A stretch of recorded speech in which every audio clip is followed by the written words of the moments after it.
ওদালগুৰি ষ্টেডিয়ামত BPFৰ বিজয়ী উৎসৱ। সাংস্কৃতিক মঞ্চত একেলগে দেখা গ'ল BTC প্ৰধান হাগ্ৰামা মহিলাৰী ডেপুটি চিফ ৰিহন দৈমাৰী স্পিকাৰ ত্ৰিদীপ দৈমাৰী।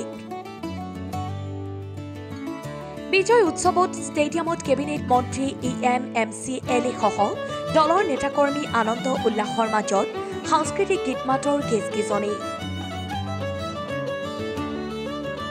ইয়াৰ মাজত আতচবাজি ফটকাৰ ধামাকা। ষ্টেডিয়ামত হাগ্ৰামা মহিলাৰীয়ে ক'লে ওদালগুৰি মিনি ছেক্ৰেটাৰী কাৰ্যালয়ে নহয় বহু উন্নয়ন হ'ব। মহিলাৰীয়ে প্ৰমোদ বড়োক ধন্যবাদ জনাই ক'লে প্ৰমোদে 5টা বছৰে উন্নয়নৰ কাম কৰিব নোৱাৰাৰ বাবে বহু টকা থাকি গ'ল আৰু আমাৰ এই লাভ হ'ল এতিয়া আমি উন্নয়নৰ কাম কৰিব পাৰিম। আমি নিৰ্বাচনৰ সময়ত দিয়া প্ৰতিশ্ৰুতি মতে উন্নয়নৰ কাম কৰি যাম।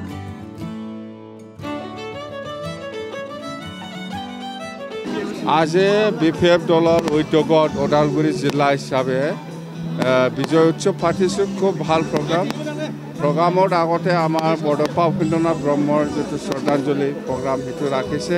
ইয়াৰ পিছত জুবিন গাৰ্গ ডাঙৰীয়াৰ যিটো শ্ৰদ্ধাঞ্জলি প্ৰগ্ৰাম সেইটো ৰাখিছে। খুব ভাল লাগিছে। মুঠতে ওদালগুৰি জিলা BPF হিচাপে যিটো বিজয় উৎসৱ পাতিছে সেই প্ৰগ্ৰামটো ভালে ভালে হৈ আছে এতিয়া। আৰু মই ভাবোঁ একো কঠিন নোহোৱাকৈ এই উৎসৱটো হৈ যাওক। বিজয় উৎসৱটো নাই, এইটোতো UPPLৰ কথা। বাহিৰত থাকে না ভিতৰত থাকে এইটো UPPLৰ কথা, এইটো আমাৰ কথা নহয়। আপচু মানে UPPL মানে আপচু একে কথা। এইটো UPPLে কৈছে বুলি ক'ব পাৰোঁ বা আপচু কৈছে বুলি ক'ব পাৰোঁ, কথা এটাই একে বস্তু। এইটো আমাৰ কাৰণে নতুন নহয়। আপচু বা UPPLে আন্দোলন কৰাটো আমাৰ কাৰণে নতুন কথা নহয়, এইটো হৈয়ে আছে। এতিয়া চৰকাৰ নাই, কি কৰি থাকিব? সেই আন্দোলন কৰক। এইটোতো কি ৰাষ্ট্ৰ? ইণ্টাৰনেশ্যনেল। UPPLটো ক'ৰ পৰা জন্ম হৈছে জানে? ৰাছিয়াৰ পৰা জন্ম হোৱা এই UPPL দল। আজি আমাৰ বিশেষভাৱে আমি ওদালগুৰি জিলা BPF দলৰ এটা ভিক্টৰী চেলিব্ৰেশ্যন আছিলে, বিজয় উৎসৱ আমি আজি অনুষ্ঠিত কৰিছোঁ। আৰু ইয়াৰ লগত সংগতি ৰাখি মানে বিজয় উৎসৱৰ লগত একেলগে আমি আমাৰ ওদালগুৰি জিলা দিৱসো আছিলে আজি 30 তাৰিখ। এইটো আমাৰ অসম চৰকাৰৰ দ্বাৰা এইটো DC কাৰ্যালয়ত হয়, সেইটো এটা কাৰ্যসূচী আমি কৰিলোঁ। আৰু আমাৰ হাগ্ৰামা মহিলাই ডাঙৰীয়া দায়িত্ব লোৱাৰ পিছত প্ৰথম চৰকাৰী কাৰ্যসূচী প্ৰায় 170 কোটি টকাৰ এটা খোৱাপানী আঁচনি, জল জীৱন মিছন আঁচনিৰ যোগেদি নিৰ্মাণ হোৱা খোৱাপানী আঁচনি তেখেতে আনুষ্ঠানিকভাৱে মুকলি কৰিছে। যিটো আঁচনিৰ যোগেদি প্ৰায় 20ৰ পৰা 25,000 মানুহ মানে বিশুদ্ধ খোৱাপানী সুবিধাটো পাব। এইটো যথেষ্ট ভাল আঁচনি আৰু সেই আঁচনিটো আজি প্ৰথম কাৰ্যসূচীত আমাৰ হাগ্ৰামা মহিলাই ডাঙৰীয়াই আনুষ্ঠানিকভাৱে মুকলি কৰিছে। আৰু সেইটো যিহেতু এটা পবিত্ৰ এটা অনুষ্ঠান, খোৱা পানীয়ে প্ৰাণ যাক কয় আৰম্ভণি সেইটো, গতিকে আমাৰ আৰম্ভণিটো খুব শুভ হ'ব, ভাল হ'ব।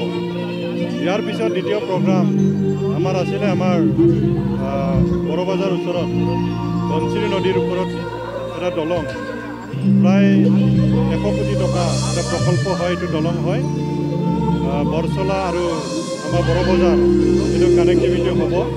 সেইটো আনুষ্ঠানিকভাৱে আজি আধাৰশিলা স্থাপন কৰিছে।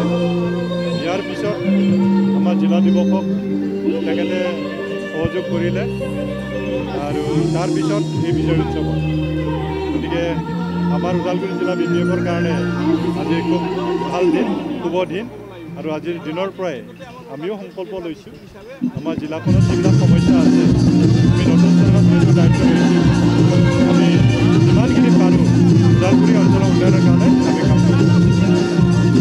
হাগ্ৰামা মহিলাৰী স্যাৰ আমাৰ BTCৰ চিফ তেখেতৰ উপস্থিত ওদালগুৰি জিলা কমিটিয়ে বিজয় উৎসৱ পালন কৰিছে কাৰণ ওদালগুৰিৰ ৰাইজক আমি ধন্যবাদ দিব লাগিব ৰাইজক আমি কৃতজ্ঞতা জনাব লাগিব ৰাইজে আমাক আজি মেণ্ডেটটো দিছে চৰকাৰ চলাবৰ কাৰণে চ' ৰাইজে আজি 5টা সমষ্টিৰ ভিতৰত 5টা আমাৰ MCLA সকলো তেওঁলোকে জিকাই দিছে চ' ৰাইজে আমাক মৰম দিয়াৰ কাৰণে মই ৰাইজক মই মানে যুৱ BPFৰ সভাপতি হয় আমাৰ BTC বাকী ৰাইজক মই ধন্যবাদ জ্ঞাপন কৰিছোঁ তেখেতসকলে আমাৰ ওপৰত বিশ্বাস ৰাখিছে হাগ্ৰামা মহিলাৰী ছাৰৰ আৰু আমাৰ BPF দলৰ আদৰ্শ নীতিক ৰাইজে মানে ভাল পাই পেলাই আজি আমাক ভোটদান কৰিছে আৰু আজি আমাক ক্ষমতা আনিছে চ' ইয়াৰ কাৰণে ৰাইজক আমি যিখিনি প্ৰতিশ্ৰুতি দিছিলোঁ যোৱা নিৰ্বাচনী প্ৰচাৰ সময়ত আমি বিভিন্ন ধৰণৰ গেৰেণ্টিৰ কথাবিলাক কৈছিলোঁ ৰাইজক যে আমাৰ যুৱকসকলৰ মানে আমি যুৱ যুৱতীসকলৰ আৰ্থিকভাৱে স্বাৱলম্বী কৰিবৰ কাৰণে 100 কোটি টকা দিম বুলি আমি কৈছিলোঁ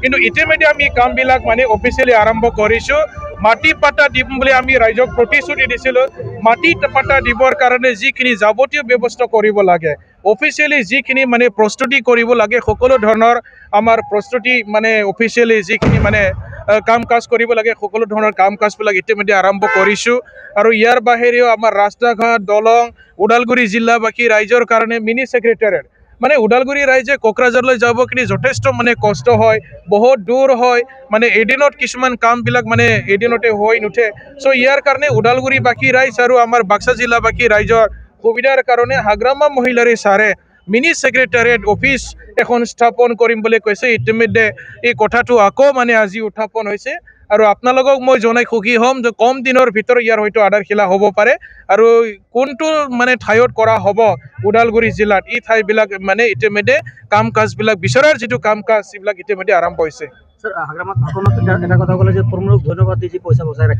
প্ৰমোদ বড়ো ডাঙৰীয়াই পইচা ব্যৱহাৰ কৰিব জানা নাই যোৱা 2024-25 বছৰত যিমানখিনি বাজেটৰ টকা আছিলে বহুত পইচা ৰৈ গৈছে আৰু তেওঁলোকে পইচাটো ব্যৱহাৰ কৰিব নাজানাৰ কাৰণে আমি মানে নতুনকৈ যদিও চৰকাৰ গঠন কৰিছোঁ এই পইচাবিলাকে আমি ৰাইজৰ ডেভেলপমেণ্টৰ কাৰণে ব্যৱহাৰ কৰিবলৈ সুবিধা পাইছোঁ আৰু ইয়াৰ কাৰণে হাগ্ৰামা মহিলাৰী ছাৰে প্ৰমোদ বড়ো ডাঙৰীয়াক আজি মানে ধন্যবাদ জ্ঞাপন কৰিছে আপুনি যে পইচাবিলাক ব্যৱহাৰ কৰিব পৰা নাই তাৰ কাৰণে আমি 2 মাহ 3 মাহটো চলাবৰ কাৰণে সুবিধা পাইছোঁ ৰাইজৰ কাৰণে ডেভেলপমেণ্ট কাম কাজ কৰিবৰ কাৰণে প্ৰমোদ বড়ো দিনৰ মানে বাচি যোৱা পইচাখিনি আমি মানে ব্যৱহাৰ কৰিবলৈ সুবিধা পাইছোঁ তাৰ কাৰণে হাগ্ৰামা মহিলাৰী ছাৰে নিজৰ ভাষণ প্ৰসংগত প্ৰমোদ বড়ো ডাঙৰীয়াক ধন্যবাদ জ্ঞাপন কৰিছে এইখিনি কথা পোনপ্ৰথমে মই আমাৰ ওদালগুৰিবাসী ৰাইজক ধন্যবাদ যাচিলোঁ যে আমাৰ ওদালগুৰি জিলাৰ ভিতৰত আমাৰ ওদালগুৰি সাব ডিভিজন আমাৰ টোটেল 5টা সমষ্টি আছে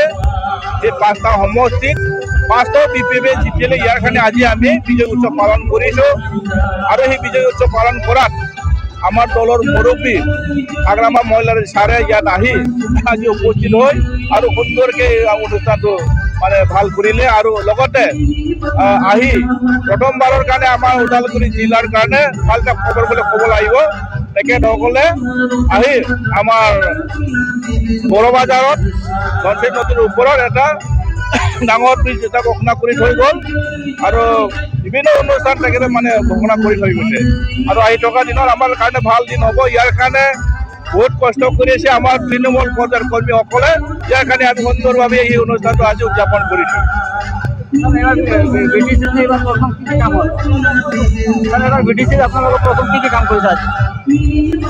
ভালকে শুনা নাই আজিৰ আলোচনীবোৰ কি কৰিছে ছাৰ আৱাজ বিষয়ে হিচাপে যিহেতু আপুনি পাইছে বা কি কৰণীয় আছে এইটো দায়িত্বহে মই গ্ৰহণ কৰিছোঁ যেতিয়া আমি হাতত কিছুমান সংকল্প লৈছোঁ আমাৰ BTC অঞ্চলৰ বিভিন্ন নদী গৰাখহনীয়া হৈ আছে সেই অঞ্চলবিলাকত মই ডিপাৰ্টমেণ্টেলি অফিচাৰবিলাকৰ লগত আলোচনা কৰিছে ৰিভিউ লৈ আছোঁ আৰু যি পাৰে আমি পৰাপক্ষে আমাৰ চৰকাৰ ফালৰ পৰা ৰাইজক সঁহাৰি আৰু সন্মান দি আমি অনুষ্ঠান এই সমস্যাবিলাক যিমান পাৰে সমাধান কৰিবৰ কাৰণে আমি হাতত লৈছোঁ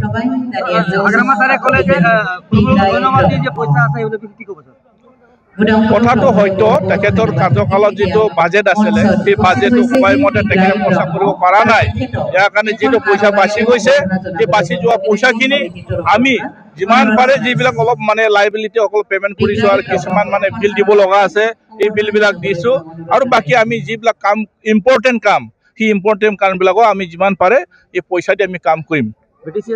প্ৰথম ইনিগ্ৰেশ্যন কি কৰিলে? প্ৰথম ইনিগ্ৰেশ্যন আমি অলৰেডি AC মিটিঙত আমি সিদ্ধান্ত লৈছোঁ, যিটো আমি নিৰ্বাচনৰ সময়ত যিটো প্ৰতিশ্ৰুতি দিছিলে আমাৰ বিশেষকৈ মাটিৰ সমস্যা, সেই মাটিৰ সমস্যাটো যিমান পাৰে আমি সমাধান কৰিম বুলি আমি সিদ্ধান্ত লৈছোঁ। আৰু যিবিলাক আমাৰ নিবনুৱা আছে, যুৱক যুৱতীসকলে আছে, তেখেতসকলক আমি যিটো আঁচনি ঘোষণা কৰিছোঁ 100 crore ঘোষণা, এইটো আমি অলৰেডি আহি থকা দিনত আমি যিমান পাৰে এইটো সমস্যাটো সমাধান কৰিবৰ কাৰণে আমি হাতত লৈছোঁ। Thank U.